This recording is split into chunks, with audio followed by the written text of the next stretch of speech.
अपात्र झाल्यात। यानंतर यामध्ये 14,000 पुरुषांनी या योजनेचा लाभ घेतलाय। म्हणजे ते पुरुष आहेत आणि त्यांनी महिला हे फक्त लिंग सिलेक्ट केलं, काही डॉक्युमेंट जमा केले आणि त्यांनी इतके महिने या योजनेचा लाभ घेतलेला आहे। आपण आता एआयच्या जमान्यात आहोत, म्हणजे भारत इतक्या विकासाच्या मार्गावर आहेत अशा आपण वल्गना करतो, पण एक महिलांसाठी जी योजना आहे आणि त्याचा लाभ पुरुष घेत आहे आणि आपल्याला त्याची पडताळणी करण्यासाठी इतके वर्ष लागतात, म्हणजे ही खरं तर लाजिरवाणी गोष्ट आहे आणि सरकारची मान खाली घालणारी सुद्धा।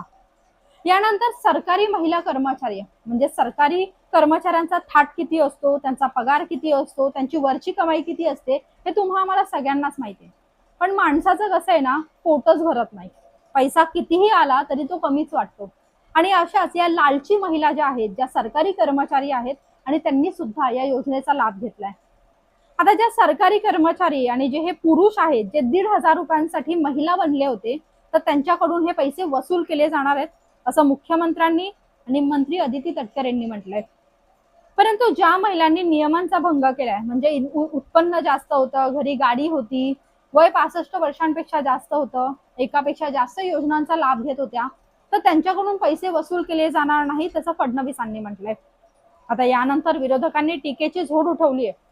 म्हणजे इतक्या अपात्र महिला यांनी इतक्या महिन्यांपासून 1,500 रुपये घेतलेले आहेत, कोट्यवधी रुपयांचा चुराडा झालेला आहे आणि सरकार त्यांच्याकडून वसुली घेणार नाहीये, त्यांच्यावरती कोणतीही कारवाई करणार नाहीये। म्हणजे सर्वसामान्य लोक आहेत, जे टॅक्स भरतात, जे जो पैसा विकासाला लागायला हवा, जो गोरगरिबांच्या कामाला यायला हवा, त्याचा लाभ कोणीतरी अपात्र लोक घेतात आणि त्यांच्यावरती सरकार कोणतीच कारवाई करणार नाहीये। म्हणजे फक्त इलेक्शनमुळे, फक्त निवडणूक जिंकण्यासाठी हवे ते निकष, म्हणजे घाईघाईमध्ये कशीही योजना आणायची, पैशांची खैरात वाटायची आणि निवडणूक जिंकायची, ही जी स्ट्रॅटेजी आहे ती सरकारलाच आता महागात पडणार आहे।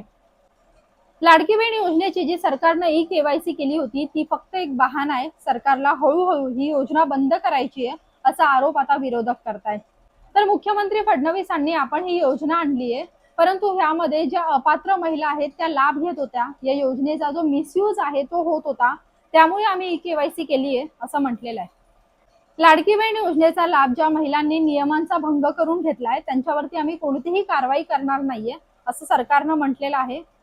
मात्र जे पुरुष आहेत, ज्यांनी महिला बनून या योजनेचा लाभ घेतलेला आहे, त्यांच्यावरती कारवाई होईल आणि ज्या लालची सरकारी कर्मचारी महिला आहेत त्यांच्यावरती सुद्धा आम्ही कारवाई करू असं फडणवीसांनी स्पष्ट केलेलं आहे। बाकी सरकारच्या या निर्णयावरती तुम्हाला काय वाटतंय कमेंट करून नक्की सांगा। जास्तीत जास्त हा व्हिडिओ शेअर करायला विसरू नका, फॉलो ही नक्की करा। नमस्कार।